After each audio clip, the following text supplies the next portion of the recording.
After deciding to marry my boyfriend Ethan and visiting his family's home to greet them on the day, I found myself being rejected by all his relatives who said, "Don't ever contact us again.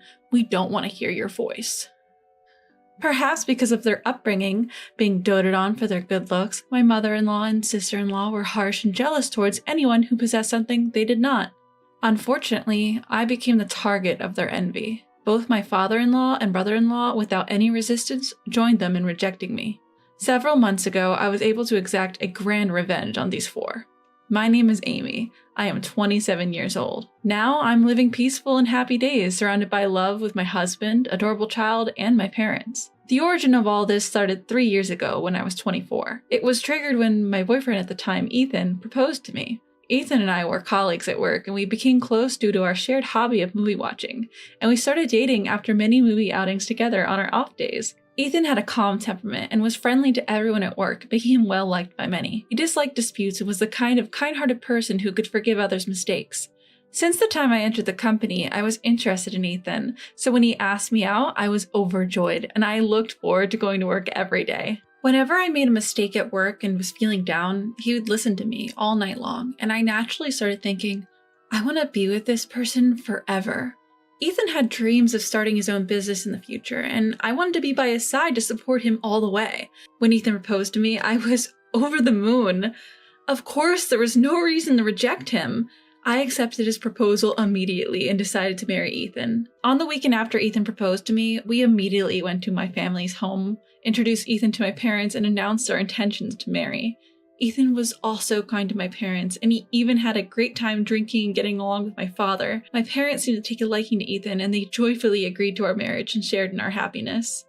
Seeing Ethan engaging happily in conversation with my parents, I sincerely felt fortunate to have met him. The weekend following the report to my parents, we were scheduled to visit Ethan's house. Having decided to go greet them, I realized that I hadn't heard much about Ethan's family from him. But at the time, I didn't think much of it, considering that Ethan was living alone and probably didn't keep in touch with his parents that much. The night before the day we were to visit Ethan's family, Ethan suddenly said during our phone conversation, "About tomorrow. My parents might be a bit odd, but don't worry about it too much." I was slightly concerned about what he meant by odd, but I figured I would find out the next day, and since we had to wake up early the next day, I decided not to worry about it too much and went to sleep. Around 10 a.m. the next day, I met up with Ethan at the station and we headed towards his house together. Since Ethan was living alone, this was my first time visiting his family home. Despite what I might say, I was nervous all morning, and when I was walking with Ethan, I hardly heard what he was saying because my heart was pounding so fast. What stood there was a grand mansion, like a castle. The garden was vast, and I was petrified when I thought, Ethan grew up here? My nerves eased a little when Ethan, with his usual gentle smile, said, "Are you nervous? It's okay, let's go." As soon as the front door opened, my mother-in-law was there to greet me. "Oh my, you've come all this way? You must be tired. Come on in quickly." She greeted me kindly. She was very slender, well made up, and her hair was beautifully arranged. Her expensive, wrinkle-free clothes were flawless. Once inside, my father-in-law, brother-in-law, sister-in-law, and their children were waiting. Everyone in the family other than my mother-in-law greeted me with smiles, which was a relief. I was warmly welcomed, took a seat on the sofa, had dinner while chatting with everyone, and announced our engagement. Ethan's family was very pleased, especially my mother-in-law and sister-in-law were excited, saying, "We're so happy to have such a cute girl join our family." I was moved by the warm welcome from these people. The pleasant conversation continued. Ethan's family were very talkative, and according to the stories that came up, my father-in-law ran a company that sold package tours, and my brother-in-law who lived with them was working there as an executive director, intending to take over the company in the future. My mother-in-law and sister-in-law were housewives, supporting their husbands' lives, and they were living gracefully, attending dance classes and flower arrangement lessons during the day. My sister-in-law also took care of her appearance, and she exuded a confident atmosphere. My father-in-law was very kind, always smiling at me and making me feel at ease by bringing up various topics so that I wouldn't be nervous. I was sincerely glad he seemed like a good person. At that moment, a certain conversation with my father-in-law broke the harmonious atmosphere. "Amy, I heard that you work at the same company as Ethan. Are you a contract employee there?" No, I originally joined the company as a regular employee after graduating from university, just like Ethan. The company where Ethan and I work is a major corporation, known to the public as a top-tier company. It's a popular company among job seekers, and getting hired as a regular employee is challenging. But luckily, I was hired as a new graduate after college. Oh, is that so? Huh. In that case, where did you graduate from? I graduated from Harvard. That's amazing. You must be really talented. I'm so proud that someone as talented as you is marrying into our family. Amy's awesome, isn't she? She is very hardworking. She's competent at work and quick-witted. I'm so happy to be marrying her. My father-in-law and Ethan praised me so much it was embarrassing. In fact, I went to a top-tier university in the US, and I studied hard during my high school years, even at the expense of my sleep. My parents, who didn't have much money, worked hard to get me through college. I was determined to attend a good college, land a decent job, and someday definitely give back to my parents. I've been striving towards that with all my heart. Caught up in a lively conversation with the two others, I noticed that my mother-in-law and sister-in-law had gone quiet. I thought, oh no, and I desperately sought a change in the conversation. And noticing a beautiful arrangement of fresh flowers on the table before me, I asked, "Mother-in-law, that flower arrangement is lovely. Did you put it together?" To which she responded somewhat gruffly, "What? As if you, a professional working in a top-tier company, have any interest in housewives' time-killing activities." Confused, I wondered why her demeanor had changed when just a moment ago she was speaking with a smile. As if in agreement with my mother-in-law, my sister-in-law chimed in saying, "From your point of view, Amy, with your high education, you probably think all us uneducated housewives can talk about is flowers." I hadn't meant it that way at all. Not knowing what to say, I felt a lump in my throat, nearly bringing me to tears. Ethan quickly interjected, "Hey, both of you, stop that. Amy isn't the type to look down on people." Ethan's words were a comfort, but I couldn't bring myself to apologize or say anything, so I just kept my head down. Glancing around, I noticed my father-in-law, who had been drinking since noon, snoring and passed out on the sofa. My brother-in-law was clearly bored, yawning and scrolling through his phone, making the atmosphere in the room really tense. Then, at Ethan's suggestion, "Maybe it's about time we wrap this up," I was finally released from my uncomfortable atmosphere. On our way back to the station, Ethan apologized. "Sorry about today. My mom and sister have a high pride. They're particularly sensitive about their high school graduate." From what Ethan told me later, my mother-in-law had been working at a flower shop right after high school, where my father-in-law had spotted her and fallen in love at first sight. My mother-in-law was certainly a beautiful woman. She had many customers coming into the flower shop just to see her. Every day, my father-in-law would frequent the flower shop, and after a relentless pursuit, they started dating and eventually got married. Even now, it seems my father-in-law is always wrapped around my mother-in-law's little finger, always doing as she says. My sister-in-law was also a beautiful woman. She and my brother-in-law were high school classmates and had reconnected at reunion in their early 20s. Upon seeing how beautiful she had become, my brother-in-law fell head over heels, and after he persisted wooing, they ended up together. My brother-in-law too seems to do whatever his wife tells him to. Sure, I have a high level of education, but I couldn't understand why they felt insecure. They were both beautiful women who had kind husbands who would always protect them. I ended the day feeling unresolved and a little gloomy. A part of me started to question, is this marriage going to be all right? Leaving me with lingering discomfort. In any case, we received approval for our marriage from both families, so we started to plan our wedding. Even though the unease hadn't entirely disappeared, I felt that we would understand each other better if we talked more. "Don't worry, I'll always be on your side, Amy." I was able to stay positive. After nearly 6 months of lengthy preparation and with the final push at hand, it was finally the day before our wedding when Ethan's cell phone rang. It was from his mother. After having a brief conversation over the phone, Ethan let out a surprised shout. "What? Why? Huh? We can't just change it. Hey, hold on." It seemed like the call had been cut off. When I asked what happened, Ethan shocked me with what he said. "My parents, they said they're not coming to the wedding tomorrow." "What? What do you mean?" I was completely unable to digest the situation and anxiously asked Ethan. According to Ethan, it seemed that the in-laws had forgotten that they had booked a trip for the next day and couldn't attend the wedding. Unbelievable. The parents of my husband are skipping the wedding on the day before the ceremony? We stood there in a daze for a while.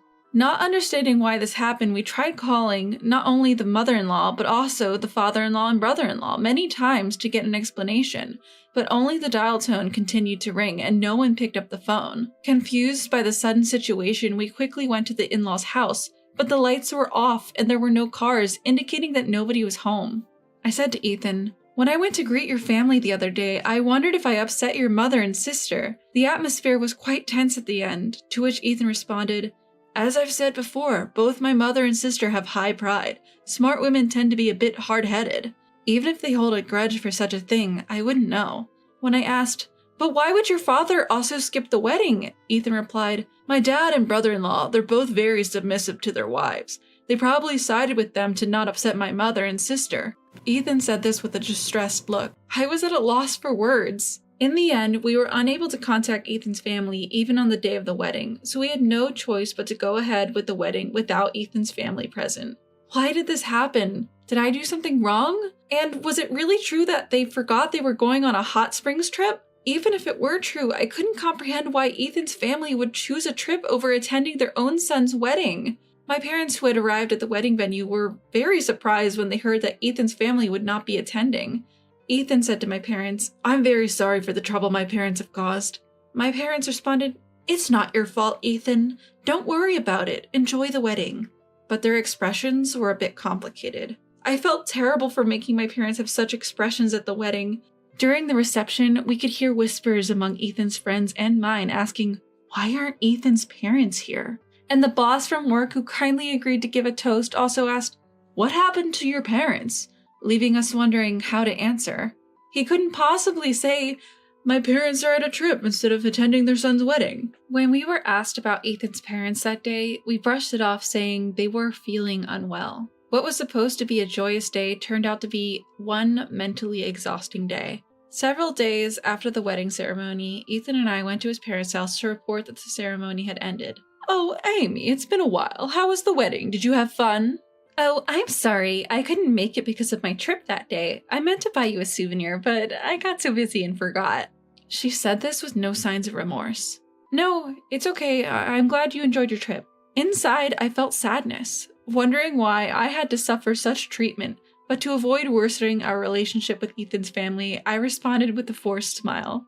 Ethan said, "It's unacceptable to cancel the day before. A wedding where all the relatives are absent? Is that even normal? If you didn't want to attend, we shouldn't have invited you in the first place."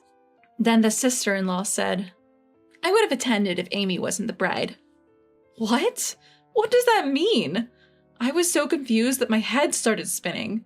Then, as if to counterattack, the mother-in-law said, "Don't just blame us. I wanted to see my cute son's once-in-a-lifetime moment, but Amy ruined it. I'm a victim too. I'd like an apology." Ethan spoke up on behalf of me, who was too shocked to respond. "What do you mean Amy caused it? Amy didn't do anything." Then the father-in-law, who had been silent, finally spoke. "Enough is enough. How dare you come in here in the middle of our day off and complain? Is that all you came here for? Get out!" He yelled at us with incredible ferocity, and we were forcibly kicked out. And as I was putting on my shoes at the entrance, I felt a prick on the bottom of my foot. Ouch! In a panic, I lifted my foot and saw a caterpillar crawling inside my shoe. Ew!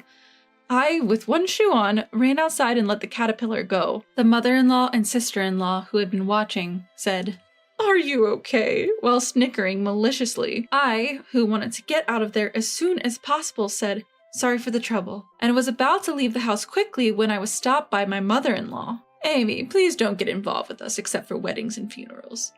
Huh? Before I could ask why, she abruptly closed the door, ending the conversation. I really don't understand what I've done. I just wanted to get along with Ethan's family. On the way home, Ethan kept apologizing to me. He said, "You don't have to force yourself to interact with my family anymore. I'm really sorry." The mother-in-law and sister-in-law said they would have attended the wedding if I hadn't been the bride. Feeling as if I was the one who had done something wrong without even knowing why, I started to feel sorry for Ethan. The very next day, I woke up to intense itching all over my body. The itch was so unbearable that I jumped out of bed and rushed to the mirror, only to find my entire body had swollen up fiery red. I was supposed to work that day, but quickly got a sick day and went to the dermatologist. Apparently, the swelling on my entire body was due to the caterpillar stings.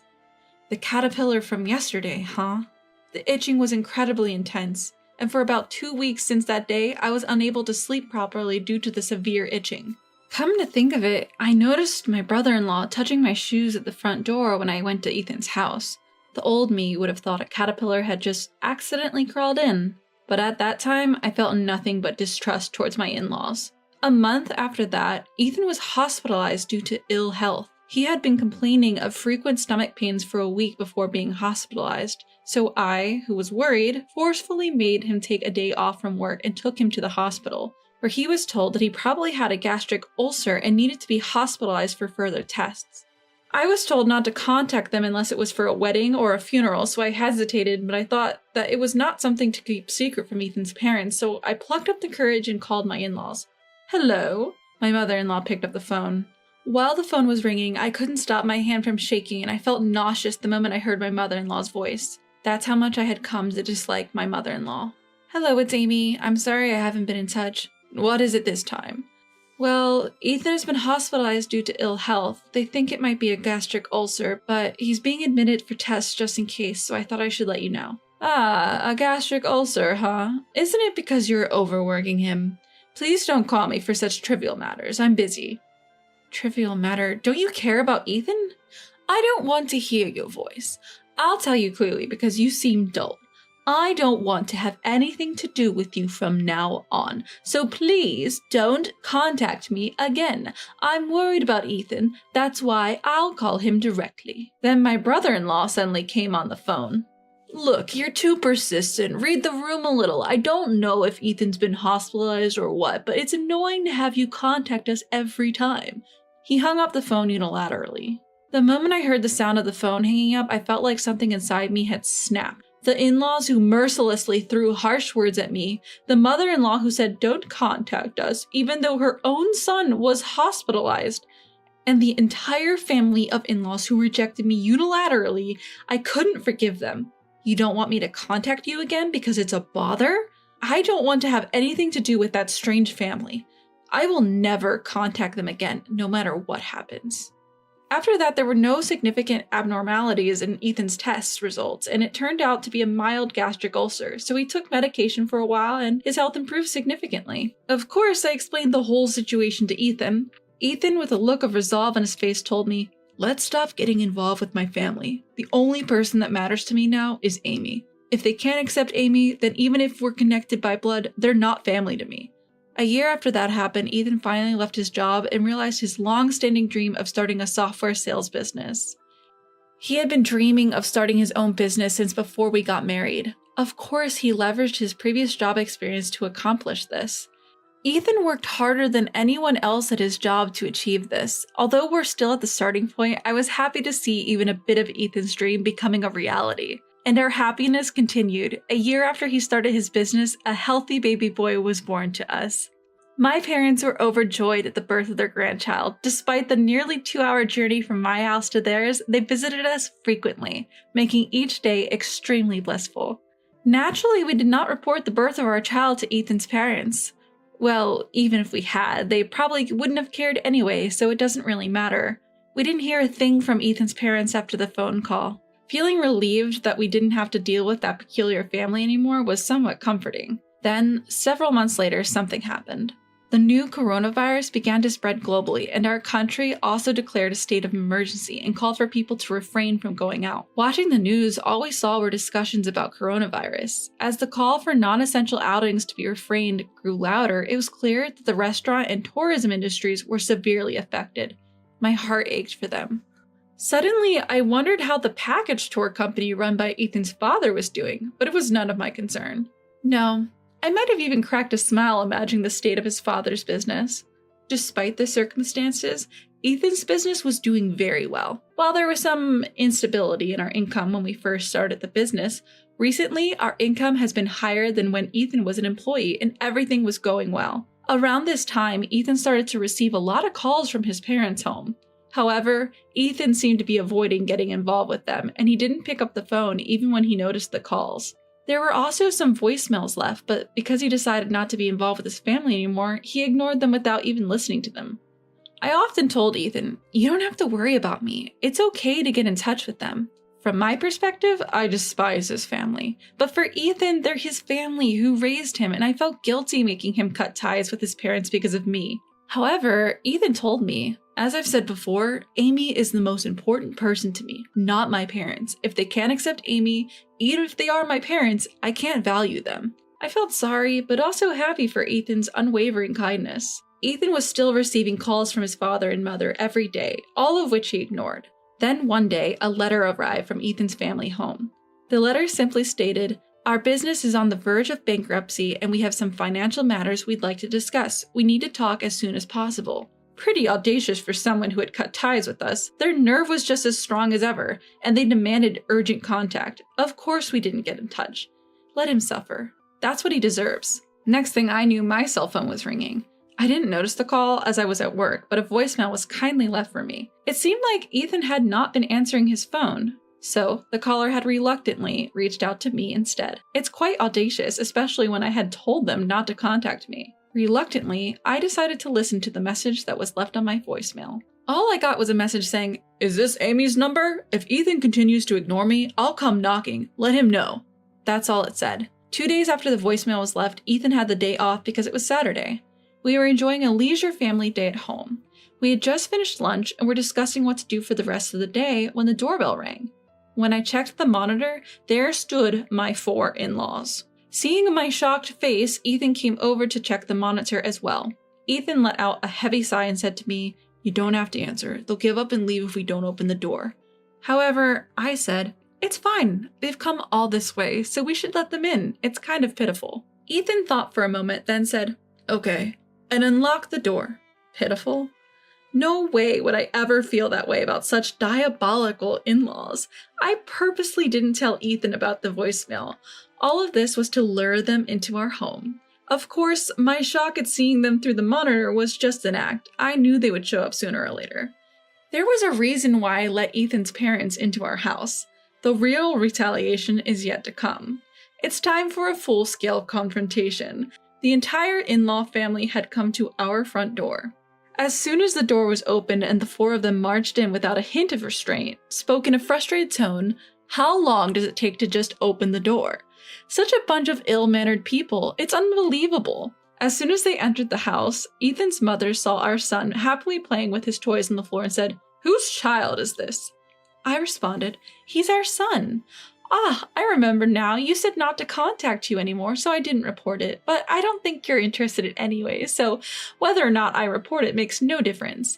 Upon hearing this, Ethan's mother stared at me with a look of contempt and muttered under her breath, "You are so cheeky." I was starting to enjoy the situation and asked Ethan's father, "So what brings you here today? If you wanted to visit, you should have let us know in advance." Ethan's father responded, "Didn't you read the letter?" "Do you mean the one that arrived 2 days ago?" I said, to which Ethan's father angrily said, "If you read it, you should have contacted us. It said we needed to hear from you urgently." Quick to respond, I said, "Oh, you wanted me to contact you? But you said you didn't want to have anything to do with us anymore, so I didn't think it was necessary." Looking at the stern faces of the 4, it was hard for me to suppress my laughter. Ethan, my husband, remained silent as if letting me say everything I wanted. True to form, he knew how to read the room. It's hard to believe he was born to parents who lacked such common sense. Then my father-in-law abruptly changed his attitude and began pleading. "I beg you, I apologize for the past. Due to this COVID situation, everyone's been canceling their travel reservations one after another. We're not getting any new bookings either, and who knows how long this situation will continue. If things go on this long, my business will be ruined, so can't you help me out with some money?" I responded, "I see, that's tough, but no. I'm afraid I have to decline. I don't want to conveniently assist someone who said they wanted nothing to do with me anymore. However, if you're really desperate, if you show me sincerity, I might reconsider." My father-in-law shouted, "What the hell?" and started to intimidate me with a furious face. But I wasn't scared anymore. I decided to handle things my way. "I didn't say you had to. Feel free to leave if you want to." My father-in-law looked vexed, slowly started begging. "I'm sorry, please help me out," he pleaded. Seeing that, I didn't respond. He told the other 3 to also apologize to me, and finally all 4 of them started begging. When I responded, "No thank you," with a smile, my father-in-law suddenly got angry and banged his hand on the table. He then shouted, "You! When I'm humbling myself, you're getting high and mighty," and grabbed my collar. Surprised by his sudden aggression, I was about to tell him to stop when Ethan said, "Hey, Dad, don't lay a hand on Amy." My father-in-law asked, "You're going to take your wife's side when your parents are begging like this?" Ethan replied, "The most important person to me right now is Amy. I can't care about someone who treats Amy poorly, even if they're my parents. And I don't need any superficial apologies just for money. If you can't apologize to Amy from the bottom of your heart, just leave." At this, my father-in-law, seemingly enraged, punched Ethan square in the face. "Is that how you talk to your parents?" Blood was coming out of Ethan's mouth from the punch. I tried to say something to my father-in-law, but he was still so angry. He started to kick Ethan, who was on the ground. I yelled, "What are you doing to Ethan?" and tried to hold my father-in-law from behind, but he shrugged me off and I was thrown back, hitting my head on the corner of the table. I touched the back of my head where I hit it. My hand came back covered in blood. The other 3 people, excluding my father-in-law, looked shocked and frozen in place. As my father-in-law started ransacking the room shouting, "Where's the money?" I quickly opened the balcony window and yelled to the people passing by, "Help! I'm being murdered!" 5 minutes later, the police arrived. When the police arrived, my father-in-law quickly calmed down and began to blather, "Sorry for the commotion. I just got carried away with the excitement of seeing my grandson. My daughter-in-law seems drunk or something. She's been shouting strange things," he started with a flippant smile. I explained to the officer, "Please take this man away. He hit both my husband and me. He's also been ransacking our house, demanding cash." Suddenly, father-in-law shouted, "I didn't do anything," and with a curse, he punched a hole in the wall. He was arrested on the spot. The other 3 of them were also taken to the station for questioning. Afterwards, it seems that father-in-law was held in jail for a while. Ethan, my husband, had been punched in the cheek, but fortunately, it was just a light cut and bruise that healed quickly. On the other hand, the wound on the back of my head turned out to be bigger than I thought, and I ended up getting 10 stitches. I feel guilty for causing Ethan to get hurt as a result of luring my in-laws to our house for my revenge, but I'm glad that they have stopped asking for money, seemingly regretting their actions. From what I heard later, as I expected when they first met me, father-in-law praised me and both my mother-in-law and sister-in-law became jealous. The 2 of them apparently instructed father-in-law and my brother-in-law to act coldly towards me. Of course, neither father-in-law nor my brother-in-law could stand up to them and were merely doing as told. The caterpillar that ended up in my shoe was likely the work of my brother-in-law, egged on by my sister-in-law. Jealousy is indeed frightening. It's unbelievable how much it can change someone's life. You never know what might happen. Afterwards, as expected, my in-laws had no way of getting their hands on money. Their business went bankrupt. And their house was seized. Now it seems they live in a cheap apartment. Both my father-in-law and my mother-in-law are nearing 70. It's difficult for them to find work again. My brother-in-law had been working at father-in-law's company, but taking advantage of being the boss's son, he didn't work seriously and seemed to spend all day at the casino. Approaching 50 with no useful skills, it's hard for my brother-in-law to find a job, and it seems he's now making a living with a part-time job at a convenience store. My sister-in-law had been a stay-at-home wife with no significant career, and she seemed to be job hunting at employment agencies and the like. However, due to her selfish personality, she kept complaining about this and that and couldn't hold a part-time job down for long. Now, she seems to be cooped up at home. A little after that incident, my father retired and we decided to live together with my parents. The person who proposed living together was none other than Ethan. It was because I am an only child and he was concerned about my parents' life in their old age. I've returned to work now, and my parents take care of our son during the day, so I feel secure balancing childcare and work. Ethan, my beloved husband, and my kind parents. And of course, my son, who is my treasure. Life with them is the happiest. I resolve never to forget to be grateful for this happiness.